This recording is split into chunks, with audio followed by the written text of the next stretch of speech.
country that we would like to completely destroy. That worked very well. Right. Iraq was destroyed very, very well. And whatever other country the U.S. or its allies want to destroy, they destroy very well. We're good at destroying stuff.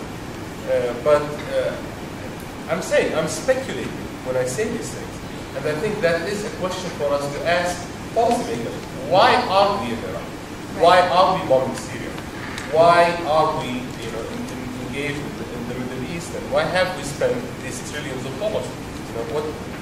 Is there a plan to kill and destroy? Or is there a nicer plan that we're planning to achieve?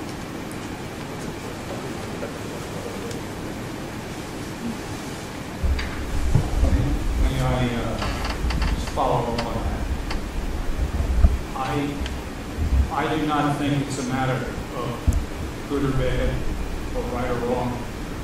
I think it's a matter of profit or loss.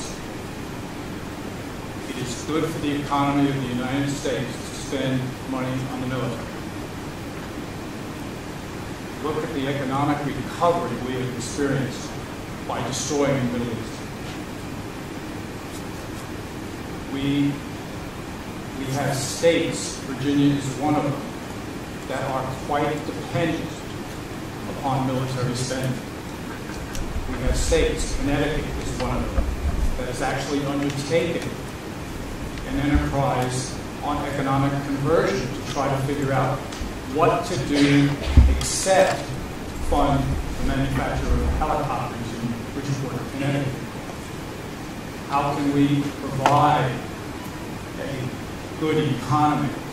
But in fact, I think we find ourselves in the grips of a hegemony that is in charge of our economy, that makes money off what we are doing, whether it's right or wrong. And right and wrong is irrelevant in this situation. That is a really good point.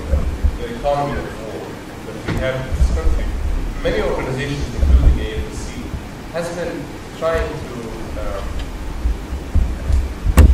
debunk the myth that the military economy is good for this country. The military economy has been good for some in this country. Some people have made a lot of money, but unlike historic empires that invaded other land and stole its wealth and gave it to its people, we are paying the price for this war. $3 trillion are going from my bank account and yours. We're not benefiting from this war. So some people benefit from the war.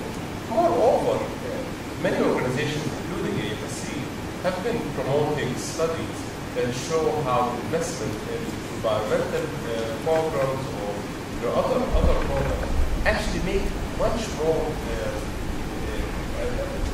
much better economic impact than military jobs. The jobs that you can get per $1 billion out of military are much less than jobs that you can get per $1 billion out of rebuilding the country or having green jobs or having any other, like we have 6 or 7 different categories. So you're right.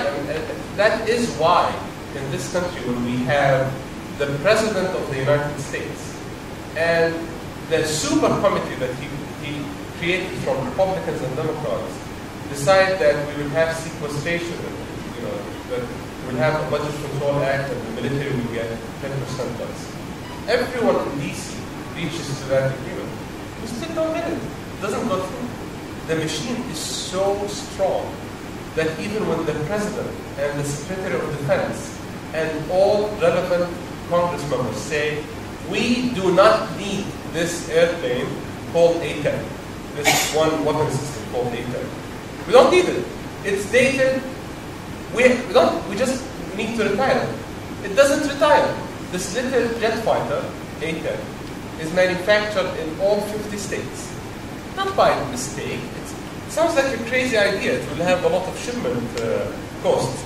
No, they know where to put things because that's the argument. Because then people will call their Congress members and they will fight back. The A-10 survives. The President of the United States, the Secretary of Defense, the Joint Chief of Staff, everyone who's relevant to the case says we don't need more Abrams tanks. They will get more Abrams tanks this year. No one can say no to military spending. It's getting up and up. It's amazing when you think about it. It's a force of nature. So it's not easy to fight against it. And I think what we're trying to do at this stage is at least speak about it. Speak how much money we spend on military spending. That's why I like this graph, just to show how much money we spend. And I think that the day that it comes that we actually realize that we're spending more military on airplanes and tanks that we don't need or use. And the chairs in this room are broken. Because of that, then there will be a real movement to move the money from here to here.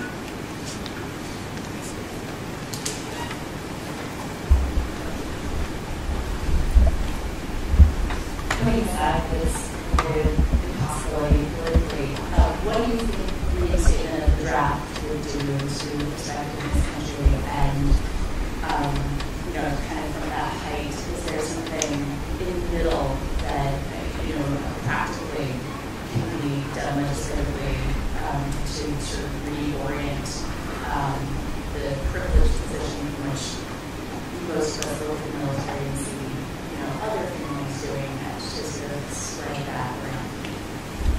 I'm glad to answer that.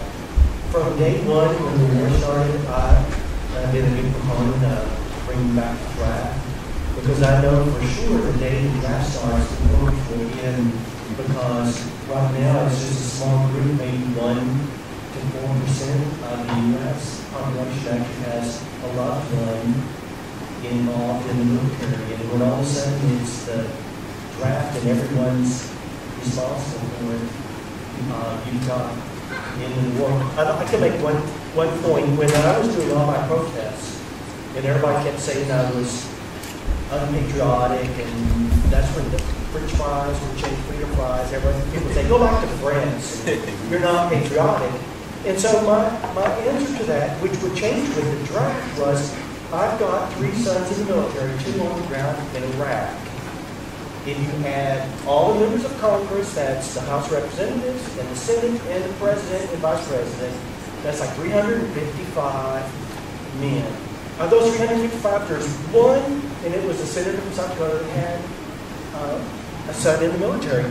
At that time that they were calling me unpatriotic, I had 3 times the number of children in the military than all of Congress put together. So that shows how lopsided this was when they decided we would go to war, because none of them had any blood on the line.